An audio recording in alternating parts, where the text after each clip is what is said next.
merci à vous tous pour votre présence ce matin à notre nouveau webinaire mensuel. Je voudrais faire un petit clin d'œil à Carla, qui nous écoute toujours depuis la Guyane, malgré le décalage horaire. Donc, elle nous rejoint. C'est un programme chargé qui nous attend dans une actualité riche d'événements. Encore dernièrement, avec le décès de Valéry Giscard d'Estaing. Asporta s'efforce maintenant, tous les premiers jeudis de chaque mois, de vous proposer un programme et des intervenants qui font l'actualité. Merci aussi à toute l'équipe d'Asporta pour cette organisation et cette mobilisation. Je transmets maintenant le relais et le flambeau à Albin Mathias, un de nos référents d'Asporta Île-de-France, qui va se charger, lui, de veiller au bon déroulé de notre webinaire du mois de décembre. Voilà, c'est à toi Albin. Merci. Bonjour à toutes et à tous. Je vous souhaite la bienvenue à ce second webinaire Asporta, dont le programme va se dérouler aujourd'hui en 4 étapes. Dans un premier temps, une intervention sur le label Terre de Jeux 2024. Dans un second temps, une intervention de nos 3 partenaires sur un sujet qui est particulièrement d'actualité, les outils numériques comme armes anti-Covid, animé par Xavier Courcambec. Nous proposerons ensuite une intervention sur le plan de relance qui se déroulera en 2 temps. Dans un premier temps, avec l'intervention du ministère de l'Économie et des Finances, animée par Marianne Petiot, et dans un second temps, avec l'intervention de la présidente du CIDEL, animée par Patrick Duny. Et pour terminer, la rubrique « Que sait-il et que va-t-il se passer dans les prochains jours ?» Notre rubrique questions-réponses avec l'intervention du ministère des Sports et animée par Jean-Luc Mercadier et Patrick Duny. Donc, je vous demande également, avant de commencer ce webinaire, de bien vouloir couper vos micros pour éviter les bruits parasites. Et je vous rappelle également que vous pouvez poser toutes vos questions par mail à l'adresse asporta.agglomération@orange.fr et que nous vous apporterons une réponse écrite dans les jours à venir. Nous souhaitons éviter autant que possible les questions dans le chat qui sont plus compliquées à compiler et à suivre pendant le webinaire. Donc, je vous propose d'entamer cette première partie. Nous avons le plaisir d'accueillir aujourd'hui M. Thierry Ray, champion olympique de judo à Moscou en 1980 et aujourd'hui conseiller spécial en charge de la mobilisation des territoires au COJO, le comité d'organisation des Jeux olympiques de Paris 2024. Donc, Thierry Ray intervient pour nous présenter le label Terre de Jeux 2024 et répondre aux questions que nos adhérents ont préalablement posées à ce webinaire. Donc, bonjour Thierry, je tiens tout d'abord à te remercier d'avoir accepté notre invitation en tant que sportif et puis plus particulièrement en tant que judoka. Voilà, ça me touche d'être présent aujourd'hui et que tu aies pu répondre à notre invitation. Bonjour à toutes et à tous, j'espère que vous m'entendez bien. Alors d'abord, toute petite précision d'entrée. On va essayer tous, quand on parlera des Jeux, de parler des Jeux olympiques et paralympiques. Voilà, c'est une connotation vraiment qui est importante pour nous que de marcher sur nos 2 jambes et d'avoir une partie d'organisation des Jeux, j'allais dire, habituelle, et puis la partie paralympique qui est très importante, qui se déroulera 3 semaines plus tard, et de faire le lien entre ces 2 événements qui j'espère, nous feront passer une belle année, un bel été 2024. Alors, je serai avec Marine Merceron, qui évidemment est dans un bureau ailleurs et qui manipulera avec talent la presse, le PowerPoint qu'on va vous présenter tout de suite. Alors voilà, très brièvement, je me présente aussi. J'ai une carrière de judoka assez intéressante, mais je suis surtout très intéressé aujourd'hui, beaucoup plus par nos histoires de jeux sur les territoires. La volonté de Paris 2024, c'est effectivement, et l'objet de Paris 2024, c'est d'organiser, de livrer la plus grande compétition du monde, mais c'est aussi de faire en sorte que ces jeux appartiennent à tous les Français, à tous les territoires. C'est très important pour nous. Donc, les jeux, qu'est-ce que c'est concrètement? C'est 206 nations, 206 CNO, Comité national olympique, qui viennent participer à cette compétition avec 15 000 athlètes, donc 11 000 athlètes dans les Jeux olympiques et puis 4 700 athlètes paralympiques. C'est 28 sports pratiqués, et puis il y aura 4 sports additionnels que sont le breakdance, le surf, l'escalade et le roller. qui auront lieu à Tokyo, sauf le breaking, le breakdance, qu'on nous, on a rajouté, vu le succès que ça avait eu aux Jeux de la jeunesse. Et c'est vraiment un côté gymnique très, très impressionnant. Les Jeux, c'est évidemment 50 000 volontaires. Et là, vous serez mis à contribution. Sans les volontaires, on ne peut pas organiser les Jeux olympiques et paralympiques. C'est impossible. Donc, on a besoin d'expérience, on a besoin de compétences, on a besoin d'un large panel d'âge, des jeunes, des moins jeunes, des gens qui connaissent le sport et puis qui ont envie d'être embarqués dans cette aventure extraordinaire de participer à l'organisation des Jeux. Un point très important, c'est le nombre de billets à vendre. Vous voyez, enfin, les gens qui sont présents dans les stades, c'est 13,5 millions. Donc, évidemment, ça conforte un budget, c'est un tiers de notre budget d'organisation, qui est un budget privé, hein, je le rappelle tout le temps. Le budget d'organisation des Jeux, c'est un budget privé. Donc, vous voyez, il faut se préparer à accueillir tous ces gens qui viennent du monde entier. Donc, c'est un énorme challenge. C'est 20 000 journalistes accrédités. Pour un petit rapport, la COP 21, il y a quelques années, c'était 3 500 journalistes. Vous imaginez 20 000 journalistes qui viennent pour parler pas seulement des médailles, pour parler de votre pays, de votre système de santé, de votre système d'éducation, de votre système, voilà, de vos aspects sociétaux. Donc, c'est très important de recevoir ces journalistes dans de bonnes conditions. Il y a un projet auquel vous pourrez participer, c'est le parcours de la flamme, qui est très important et qui est très en amont des Jeux, genre entre 6 et 4 mois avant les Jeux, où partout sur le territoire, jusqu'au Dom-Tom, on va porter cette flamme. Donc, le monde associatif, évidemment, et les villes et les communes vont être traversées par cette flamme. Donc, ça va être très important que tous les Français et tout le monde associatif s'associe à ce parcours de la flamme. Et puis, c'est un grand spectacle, les Jeux, notamment télévisuels, avec 4 milliards de téléspectateurs en audience cumulée et 100 000 heures de diffusion. Donc, nous, on a voulu un projet, j'allais dire, extrêmement magnifique, avec la valorisation du patrimoine parisien. On aura le Grand Palais, la Tour Eiffel, le Champ de Mars. On aura les jardins du château de Versailles pour l'équitation. On aura les Invalides pour le tir à l'arc, mais aussi les Jeux au service des territoires, et notamment de la Seine-Saint-Denis, avec la construction du village olympique en Seine-Saint-Denis et le centre aquatique en Seine-Saint-Denis, qui seront un héritage, évidemment, pour que les gens puissent se loger. On sait qu'aujourd'hui, les problématiques de logement sont énormes. Voilà, il y a ces deux penchants des Jeux et de notre projet. Marine ? Alors, évidemment, le label Terre de Jeux, c'est un label qui est tout à fait original. C'est la première fois dans l'histoire des Jeux et de l'organisation des Jeux et d'un comité d'organisation qu'on crée ce label.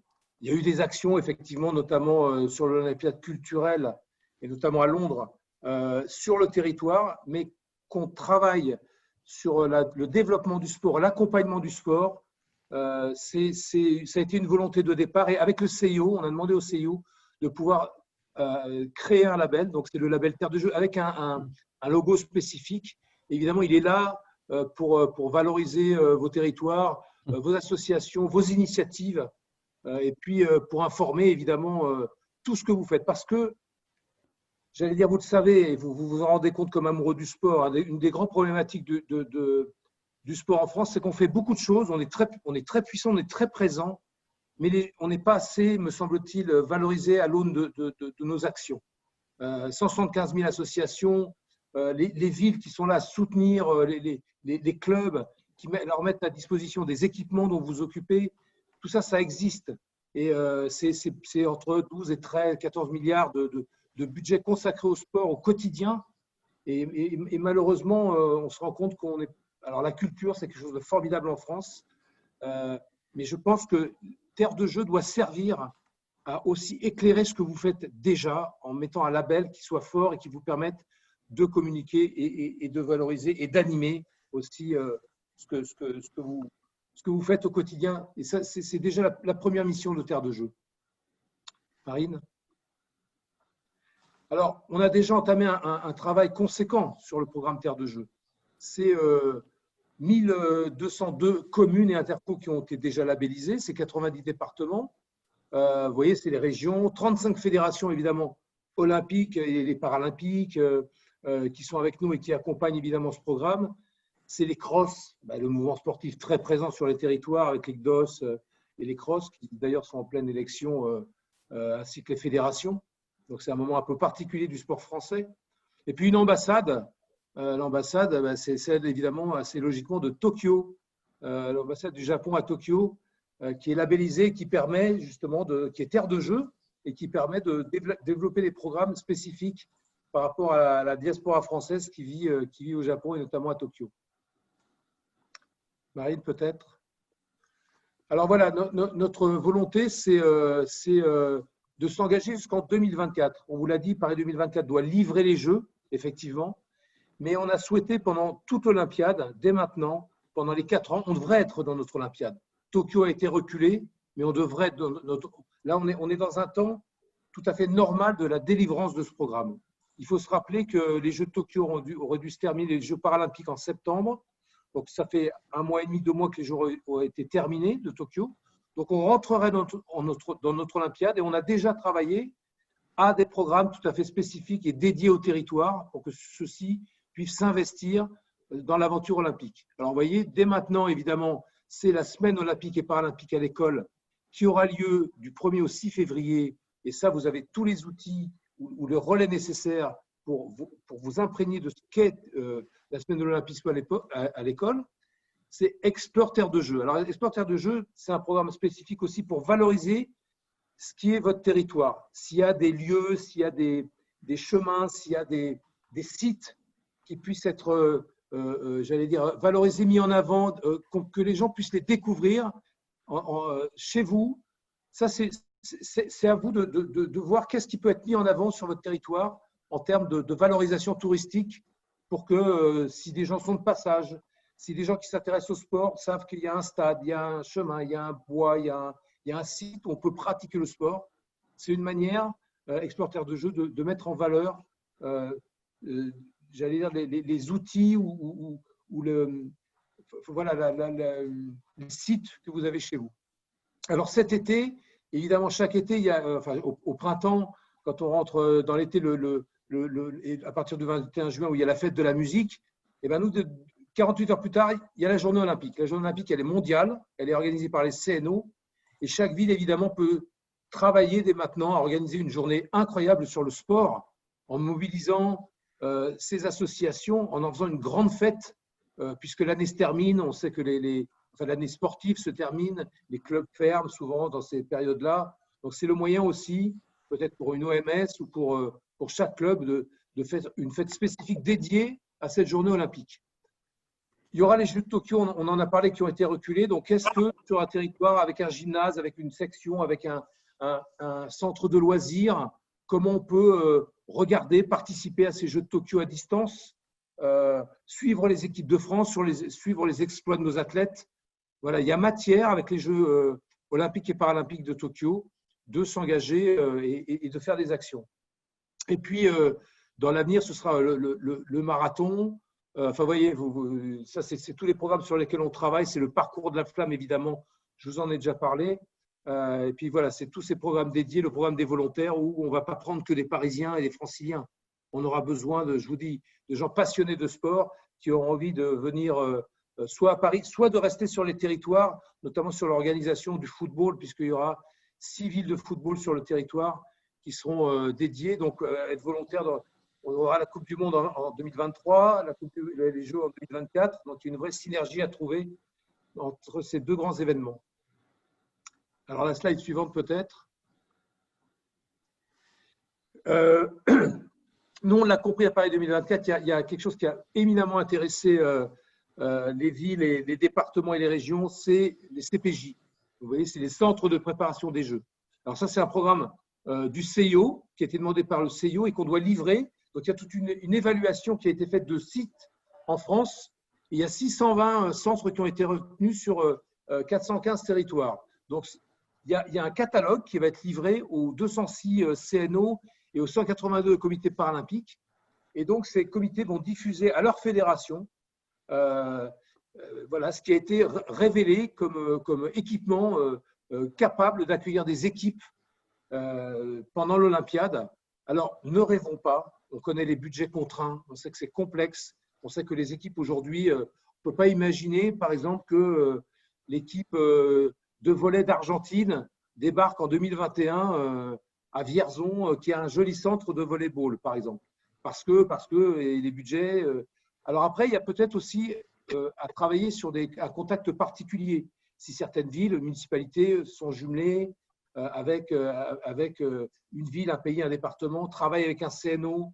Voilà, il y a tous ces aspects à creuser aussi en rapport avec vos élus, avec le département, avec la région, comment peut-être attirer, j'allais dire, et mettre des moyens pour que des équipes viennent s'entraîner dans vos centres de préparation au jeu.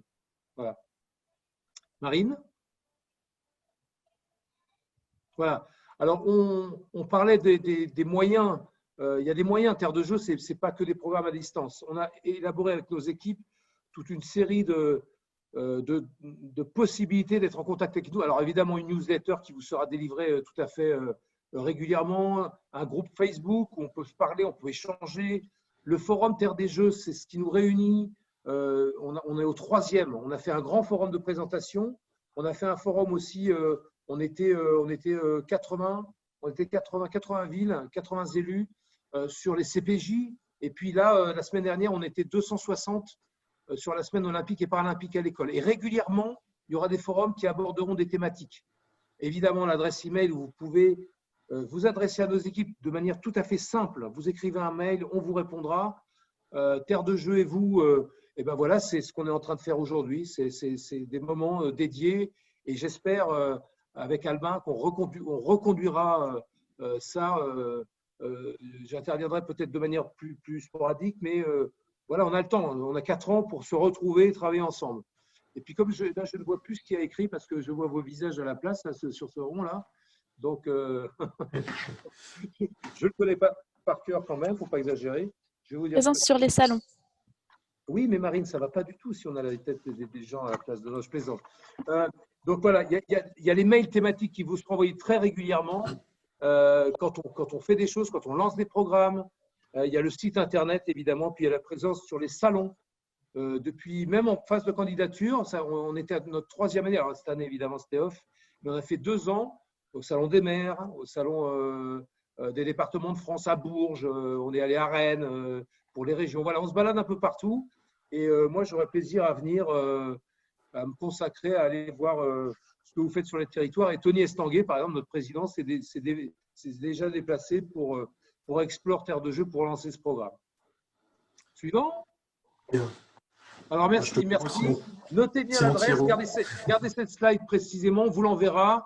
Voyez le mail, Terre de Jeu, le site, où il y a tout expliqué. Donc, vous n'hésitez pas et on est à votre disposition pour aller plus concrètement dans ce qui fait le plaisir d'être avec vous aujourd'hui. Si vous avez des questions, je suis à votre disposition en espérant pouvoir y répondre. Justement, je te propose Thierry de passer un petit peu aux questions concrètes que nos adhérents ont pu poser avant le webinaire.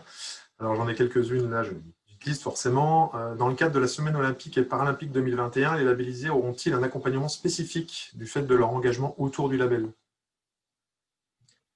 Oui, enfin, l'engagement spécifique, il est aussi en fonction de la manière dont les gens s'investissent. Nous, je vous dis, on a aujourd'hui, sur la semaine olympique, on a une jeune femme qui s'appelle Emeline Ndongue, qui est, je le précise, vice-championne olympique de basket à Londres, et qui est également championne d'Europe et qui est dédiée à ce programme chez nous. Elle fait partie de la direction de l'héritage. Et quand vous faites, alors c'est très simple, Paris 2024, quand vous voyez les mails comme ça, je vais vous livrer un secret, mais vous en ferez ce que vous voulez. Vous le répéterez à personne. C'est pour écrire à quelqu'un, il faut mettre la première lettre du prénom et le nom, sans point. Moi, par exemple, c'est Tray, T-R-E-Y. Donc, si vous voulez écrire à Tony Estanguet, lui envoyer 800 mails,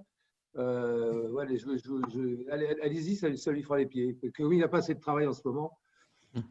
Donc, voilà. C'est pour vous dire que si vous voulez écrire à Emeline, si vous voulez, le lien, il est aussi fait. Et vous, précisément, par rapport aux équipements que vous gérez et par rapport aux prérogatives j'allais dire des communes, c'est évidemment, on pense immédiatement aux primaires, en sachant que les départements sont plus orientés sur les lycées, sur les collèges et les régions sur les lycées. Donc voilà, c'est comment un maire ou comment un directeur des sports peut aller voir le directeur d'une école, aller voir des professeurs, réunir des professeurs et leur dit Voilà, nous, on veut s'engager dans la semaine olympique et paralympique à l'école. Nous, on a les programmes qui existent, ils sont tout à fait accessibles. Et si ce n'est pas cette année, parce que certains pensent que c'est un peu court, mais on peut encore y aller, hein. Il reste tout décembre et janvier. En 2 mois, on peut vraiment activer ce programme. N'hésitez pas et à écrire à nos équipes et à solliciter les responsables sur vos territoires. Alors, la question suivante, comment Paris 2024 peut-il aider les villes labellisées, et notamment concernant le soutien financier? Alors, le soutien financier, on va être très clair, il n'y en aura pas. Nous, on n'a pas de soutien financier. On n'est pas là. Paris 2024 je vous l'ai dit tout à l'heure, une mission première, c'est d'organiser les Jeux olympiques et paralympiques. Évidemment, vous avez tous été concernés, on est tous sensibles à ce qui se passe en ce moment avec cette situation sanitaire qui, évidemment, rebondit sur la situation économique. Il y a un tiers de notre budget, de 3,8 milliards, qui est, je vous l'ai dit tout à l'heure, alimenté par la billetterie. Il y a un second tiers qui est alimenté par le CIO, le Comité international olympique, qui, grâce aux droits télé, donne une somme d'1,3 milliard environ. Et puis, il y a un dernier tiers à la marge où Paris 2024 doit aller chercher des partenaires domestiques. Donc, c'est le Coq Sportif, c'est la Française des Jeux, c'est EDF. Donc voilà, nous, notre budget, il est consacré à organiser les Jeux. Il y a évidemment une partie qui est organisée à délivrer des programmes et on a un fonds de soutien, on a 50 millions d'euros qui seront consacrés à accompagner des programmes.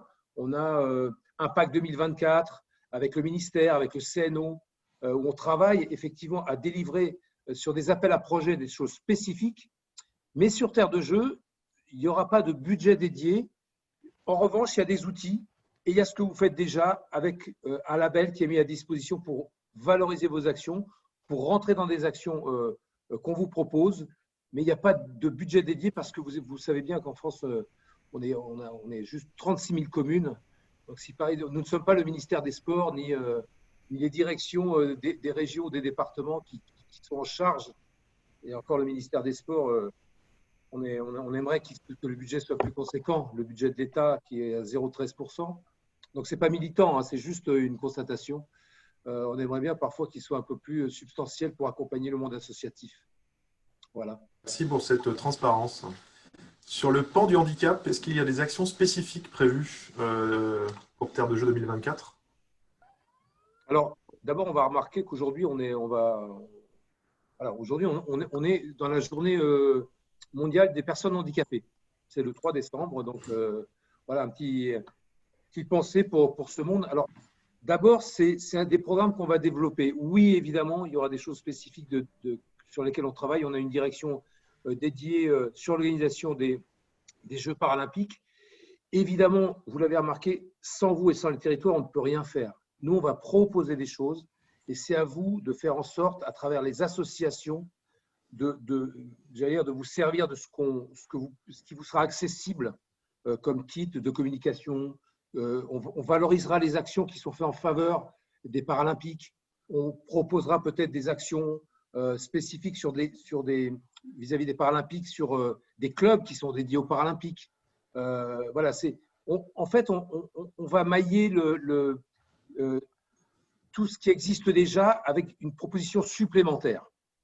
Mais on ne va pas forcer les gens, on ne sera pas en capacité, ce n'est pas notre cœur de métier. Donc, on accompagne. Voilà, pour résumer d'une phrase, les Jeux Olympiques, le COJO, Paris 2024, ne va pas régler tous les problèmes en France, notamment dans le sport.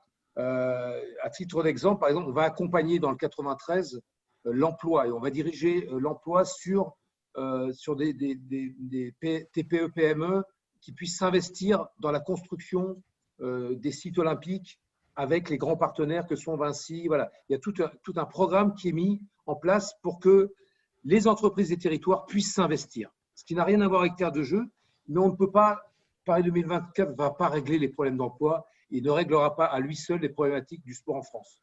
Ce qu'on veut, c'est accompagner ce que vous faites et vous donner les moyens d'aller plus loin dans la démarche. D'accord, donc si j'ai bien compris, ça peut quand même être une forme de tremplin pour Absolument.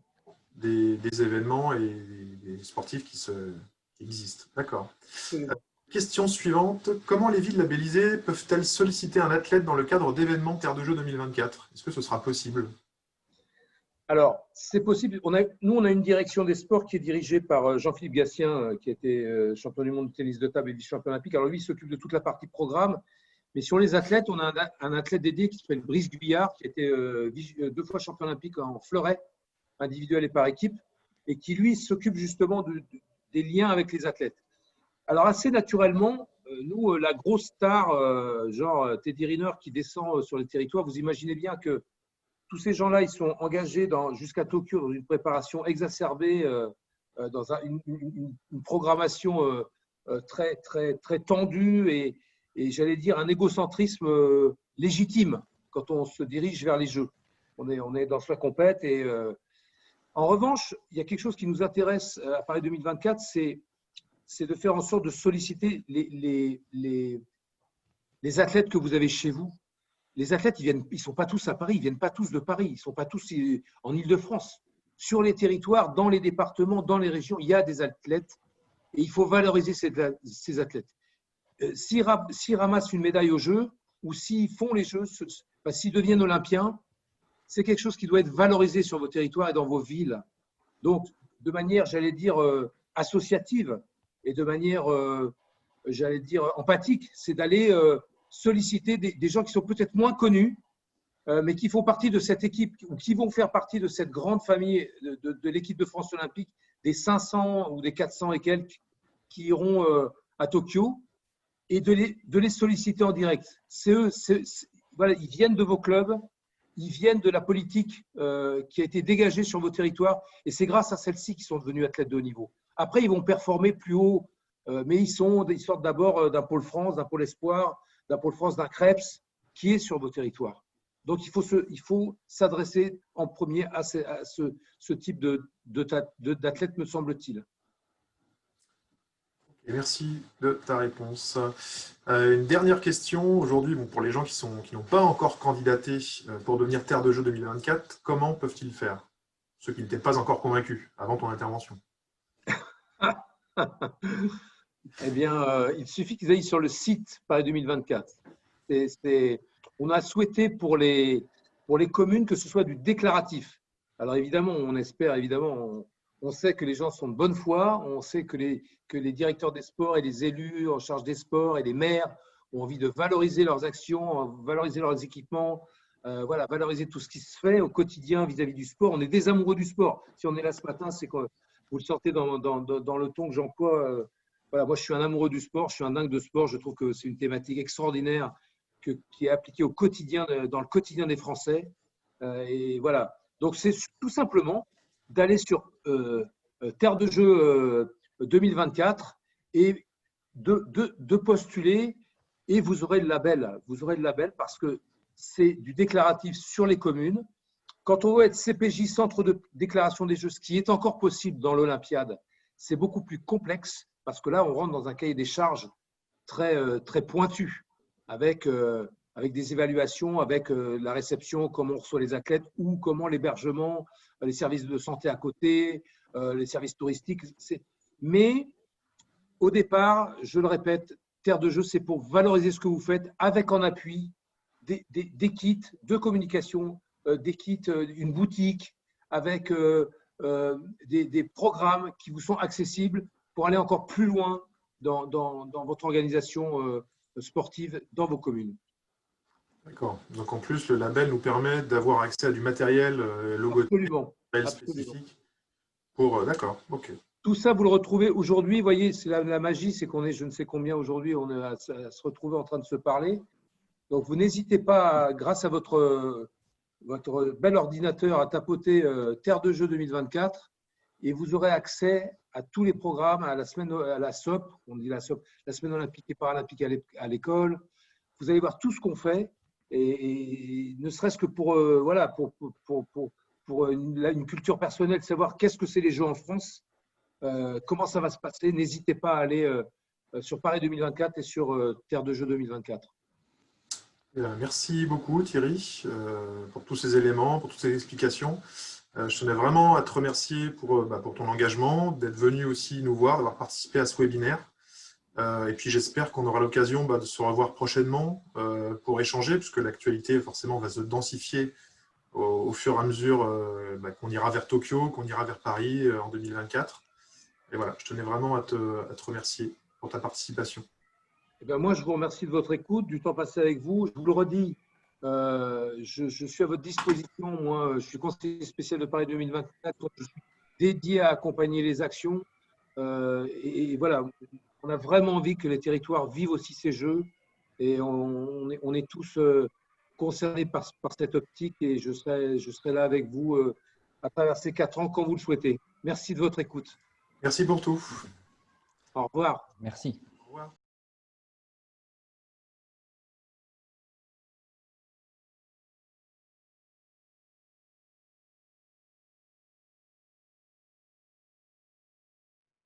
Bonjour à toutes et à tous, Pierre-Antoine Basseras pour la direction des sports, accompagné de Sébastien Borel. Je viens juste de vous rejoindre. Bonjour à tous. Oui, bonjour. Bonjour, monsieur. tous. Parfait. Bonjour à tous, Thibault Limier également présent pour la direction des sports. D'accord, bonjour messieurs. Donc on enchaîne sur les questions. Voilà, donc on va présenter quelques questions donc, qui remontent de nos adhérents Sporta, qu'on a pu aussi trouver sur les réseaux sociaux.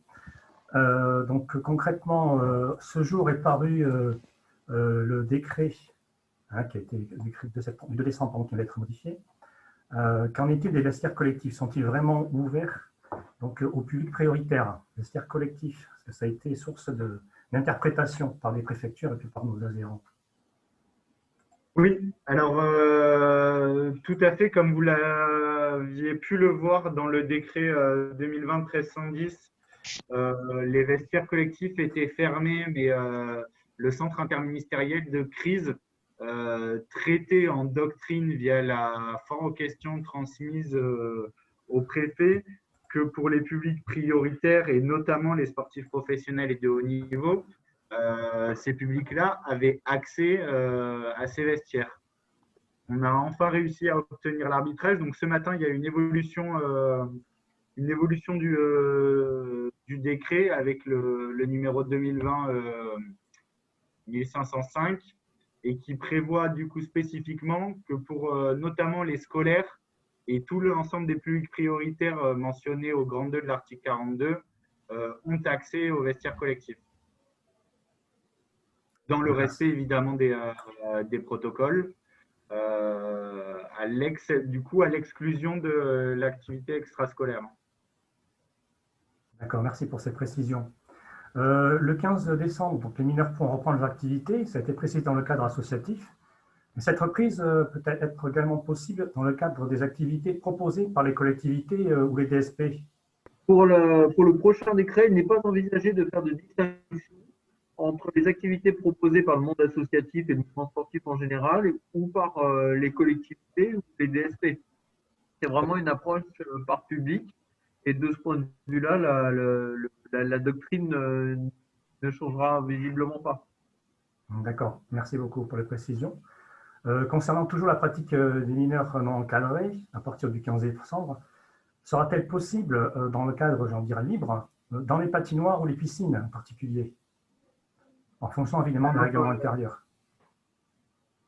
Alors, pour répondre à cette question, là, l'objectif, c'est évidemment, dans le cadre de l'assouplissement des règles de déconfinement, c'est qu'au 15 décembre, les mineurs aient effectivement accès aux ERP de type X, aux ERP couverts, sachant qu'on assimile voilà, tout ce qui est établissement où se pratique une activité physique dans un espace clos à un type X. Et à contrario, pour les PA, mais je pense qu'on y reviendra concernant les bassins extérieurs des piscines. Donc oui, le principe de l'accès des mineurs en pratique en ERPX est normalement acquis au 15 décembre et on attend la validation par le futur décret. D'accord, donc je parlais vraiment des activités en accès libre, hein, c'est-à-dire sans encadrement. Hein. Oui, tout à fait. Comme l'évoquait Sébastien, on est vraiment sur une entrée publique et pas activité. C'est-à-dire que dès lors que le public mineur a accès à ces établissements, il peut y avoir accès librement en autonomie ou de manière encadrée, sans distinction. Parfait, d'accord. Dans le cas cette fois des activités pour les mineurs, mais on va parler plus particulièrement des bébés nageurs. On sait bien que la présence des parents est requise. Est-ce que ces parents pourront justement accompagner leurs enfants, puisque ce seront des adultes? Alors, en toute honnêteté, la question s'était déjà posée lors du déconfinement et puis dans les phases de refermeture avant le confinement 2. On prend le point et on le portera devant le CIC pour avoir un élément de réponse. Mais je pense, et Sébastien me corrigera si je me trompe, que de manière pragmatique, on peut penser que l'adulte qui accompagne son bébé majeur dans ce cadre d'activité-là relève de la même cellule de confinement. Donc, ce serait autorisé, évidemment en respectant la distanciation physique et les protocoles des gestionnaires de piscine pour chaque parent-enfant dans le bassin. D'accord. Merci. Je vais aller encore un petit peu plus loin. Oui, Dans sur le cas de parents-enfants. Excusez-moi. Le parent. Ah ouais.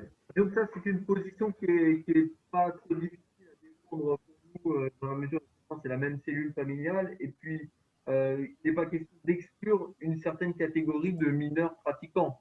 On ne va pas exclure de la pratique les bébés nageurs.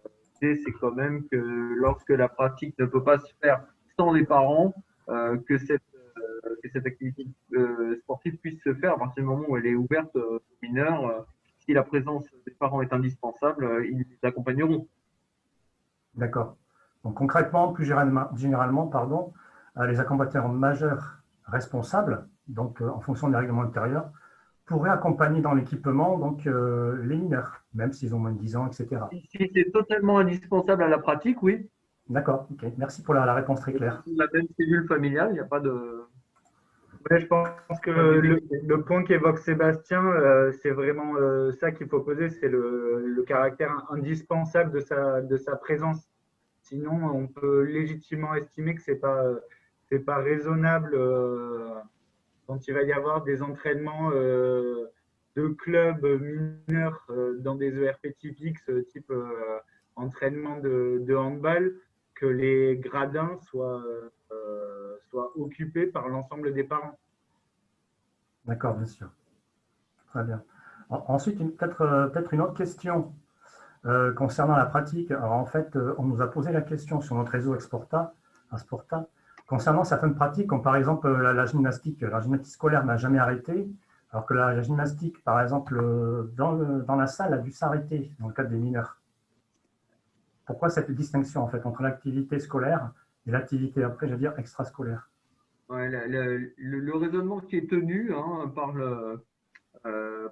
la CIC et par le CCS, c'est vraiment d'avoir une unité du groupe classe, en fait, des groupes d'enfants. Et donc, effectivement, lorsqu'on réouvre les activités à l'extérieur, il y a un autre brassage qui est réalisé.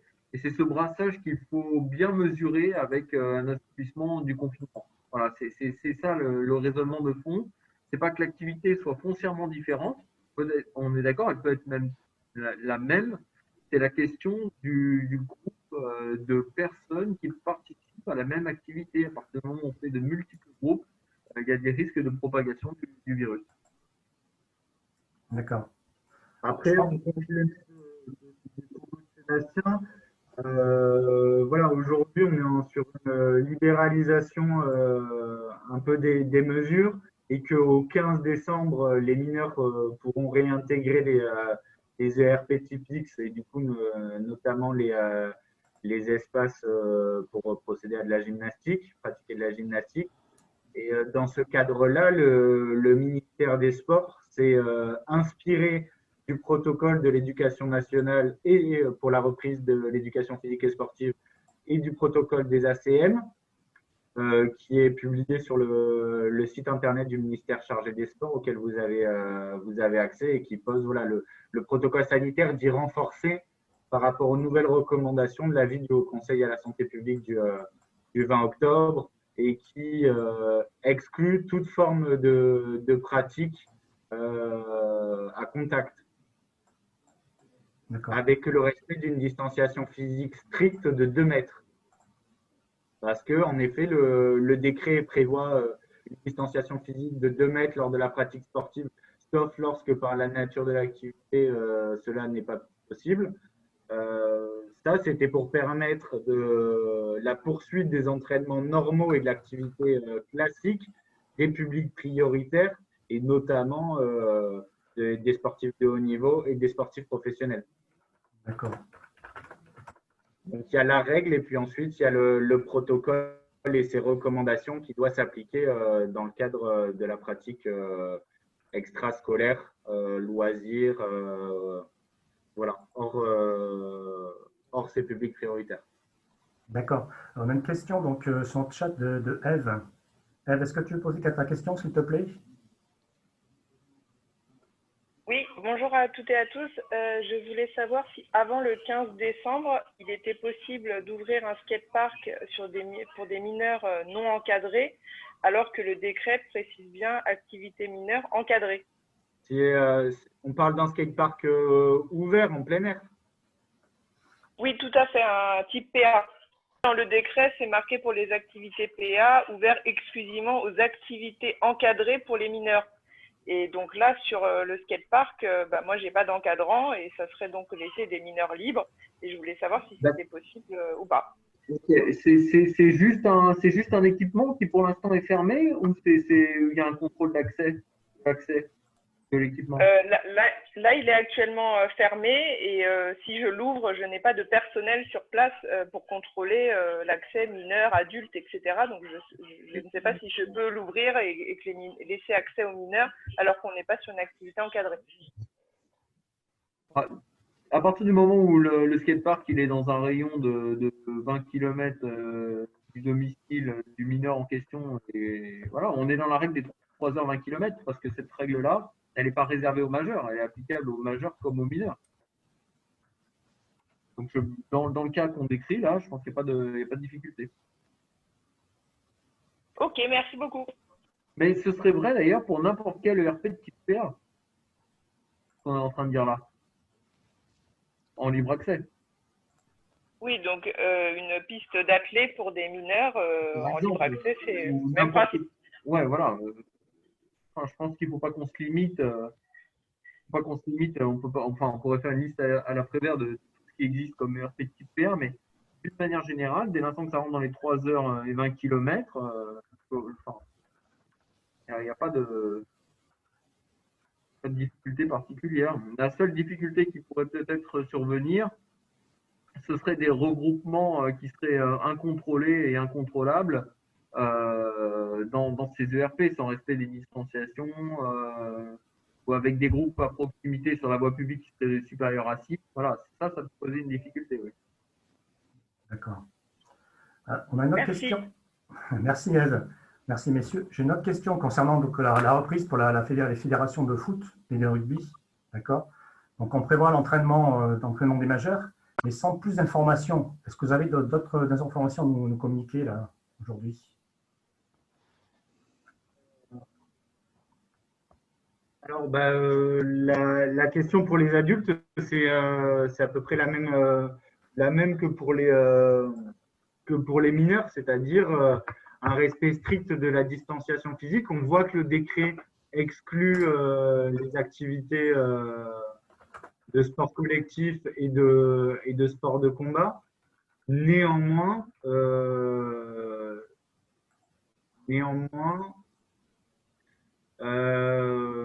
les entraînements qui ne donnent pas lieu à la pratique de ces sports, à la pratique effective, normale de ces sports, sont évidemment autorisés dans le respect des protocoles. Donc, il n'y a pas de difficulté pour que des majeurs fassent des entraînements au foot et se passer le ballon dès lors qu'ils sont à distance. Très bien. Nicolas, une question. Vas-y Nicolas, je t'écoute. Au micro, Nicolas. C'est bon. Voilà, vous m'entendez? Oui.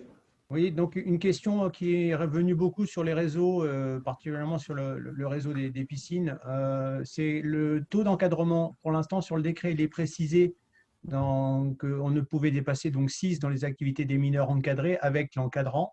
Mais dans la rédaction du décret, il y a une lecture différente entre les collègues, à savoir, est-ce qu'on parle bien des PA et des X compris? C'est-à-dire que pour l'instant, à la lecture de certains, on pourrait donc du coup encadrer avec 6 mineurs à l'extérieur, parce que sur la définition du décret, il est marqué d'espace public. Est-ce que l'espace public englobe les deux ERP, X et PA? Non, alors là, pour répondre à votre question, et puis Sébastien complétera, la règle d'interdiction de rassemblement à plus de 6 personnes dans l'espace public s'applique aux majeurs et aux mineurs dans une pratique individuelle. Nous avons obtenu aujourd'hui du CIC une réponse concernant la pratique mineure encadrée sur l'espace public qui n'est pas limitée aux 20 km et aux 3 heures et qui n'est pas non plus limitée en termes de nombre de personnes rassemblées. Mais par contre, voilà, cette jauge de 6 s'applique effectivement aux adultes dans le cadre de leur sortie dans l'espace public. Concernant les ERP type X et type PA, cette règle ne s'applique pas. C'est au protocole de définir la jauge qui se fait finalement naturellement de par l'obligation de respecter une distanciation de 2 mètres entre chaque personne, entre chaque pratiquant au sein de l'ERP. Donc concrètement, dans les piscines, par exemple, des cours d'association mineurs encadrés ou les cours de cours de natation mineurs encadrés, on peut se référer à nos FMI maximum et à nos espaces délimités qu'on a mis en place pendant le premier confinement, par exemple, 1 pour 4 mètres carrés ou ce genre de choses. Voilà, c'est exactement ça. C'est une disposition qui permet de respecter la distanciation sociale en ayant bien à l'esprit que la limite des groupes de 6 n'existe pas dans les ERP. Et dans aucun ERP, hein, pas plus dans les ERP sportifs que dans les autres. D'accord, merci. Oui, c'est vraiment sur la voie publique. Et l'espace public, Ouais, pardon, de manière générale. Ouais, voie publique, espace public.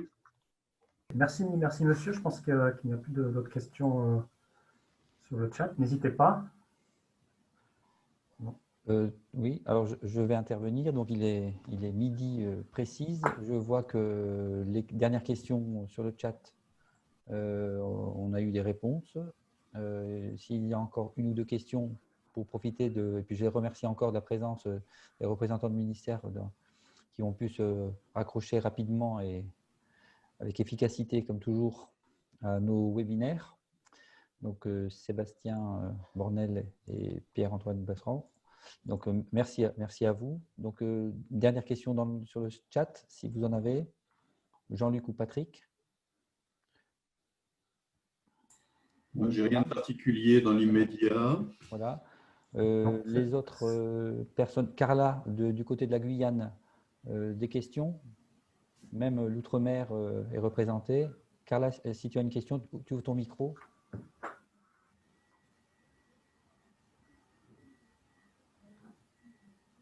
Oui, Carla. Oui, merci Alain. Non, je n'ai pas de questions particulières. En tout cas, je suis ravie une fois de plus d'assister à ce webinaire très riche en informations. Les choses ont été plutôt claires, hein. Moi, je m'étais juste posé une question sur les centres de formation au JO. C'était le point que j'attendais lors de ce webinaire également, puisque à titre d'information, la Guyane, notamment la ville de Rémiremont-Joly, a été sélectionnée, la demande a été validée, donc le stade municipal Dr Edmar Lama a bien été éligible comme centre de formation aux Jeux de 2024. Voilà. J'ai bien noté, la prochaine journée en présentiel, on la fera en Guyane. Merci Carla de ton invitation. Hein. Super, merci. Voilà. Ok. On espère très, très vite reprendre le chemin des terrains sportifs. Donc, Je remercie, alors si il y a des questions ou des demandes de précision ou des reformulations, hein, parce que par rapport à ce que viennent de dire les représentants du ministère, allons-y, parce que c'est vrai qu'on a besoin d'avoir des éléments clairs et précis pour éviter d'avoir des flottements sur le terrain. Là, il semblerait que d'après les éléments, on a suffisamment d'éléments précis, en sachant que, bien entendu, il y a un travail qui va être en cours jusqu'à la deuxième phase, donc du 15 décembre, où là, bien entendu, on aura certainement des nouveaux protocoles mis en place. Et on a encore quelques jours pour y travailler, mais le temps passe tellement vite qu'effectivement, autant se poser des questions avant pour être sûr d'avoir les bonnes réponses le jour où la phase 2 sera enclenchée. Voilà, donc moi, je vous remercie tous et toutes de votre disponibilité. Je vous donne, donc si Arnaud peut nous donner voilà, le timing suivant. Donc, merci à toute l'équipe d'Asporta. Je vous rappelle qu'on organise des webinaires donc, tous les premiers jeudis du mois. Donc, le prochain webinaire aura lieu le 7 janvier, donc avec déjà une programmation qui est mise en place. Donc, la programmation que vous allez voir à l'écran, normalement, donc avec une intervention de M. Omeyer, voilà, donc le 7 janvier. Voilà, de toute façon, le programme vous sera diffusé, bien entendu, le replay aussi à toutes les personnes qui seront présentes. Merci donc à vous tous. Hein, si vous voulez vous connecter, un formulaire sera mis en ligne et ensuite la possibilité d'avoir accès donc, au replay qui vous sera transmis, bien entendu, dans les prochains jours, donc d'ici ce week-end certainement.